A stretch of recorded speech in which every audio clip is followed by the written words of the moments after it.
नवी मुंबईतील आंतरराष्ट्रीय विमानतळासाठी ज्यांच्या नावाचा आग्रह धरला जात आहे ते दिबा पाटील नेमके कोण होते?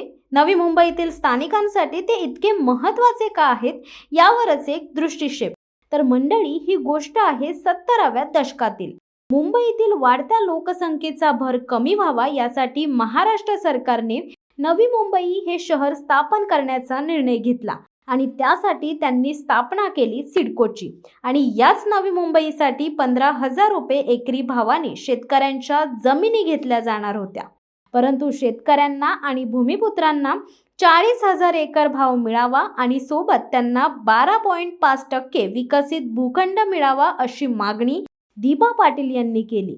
सरकारच्या या मनमानी विरोधात आंदोलन उभारण्यासाठी पनवेल उरण परिसरातील 50,000 शेतकरी जासई या गावात जमा झाले होते आणि या आंदोलनाचं नेतृत्व केलं दिबा पाटील यांनी. दिबा पाटीलांच्या या आंदोलनासमोर सरकारलाही नमतं घ्यावं लागलं आणि त्यांच्या मागण्या पूर्ण कराव्या लागल्या.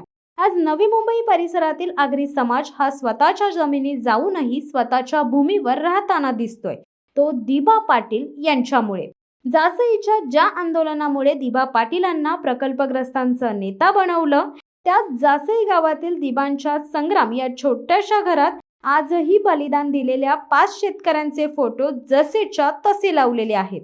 5 वेळा आमदार, 2 वेळा खासदार, विरोधी पक्षनेते, नगराध्यक्ष अशी दिबांची राजकीय कारकीर्द राहिले. दिबांनी स्वातंत्र्य संग्रामातही आपलं योगदान दिलंय. तरुण असताना ते 1942च्या चळवळीत सहभागी झाले होते. संयुक्त महाराष्ट्र चळवळ, बेळगाव सीमा प्रश्न अशा अनेक लढ्यात त्यांनी हिरिरीने भाग घेतला. तुरुंगवास देखील भोगला. त्यामुळे भूमिपुत्रांच्या पायाखालची जमीन आजही शाबूत ठेवणाऱ्या नेत्याच्या प्रेमापोटीच नवी मुंबईच्या विमानतळाला लोकनेते दिबा पाटील यांचेच नाव देण्यात यावे अशी मागणी आजही जोर धरत आहे.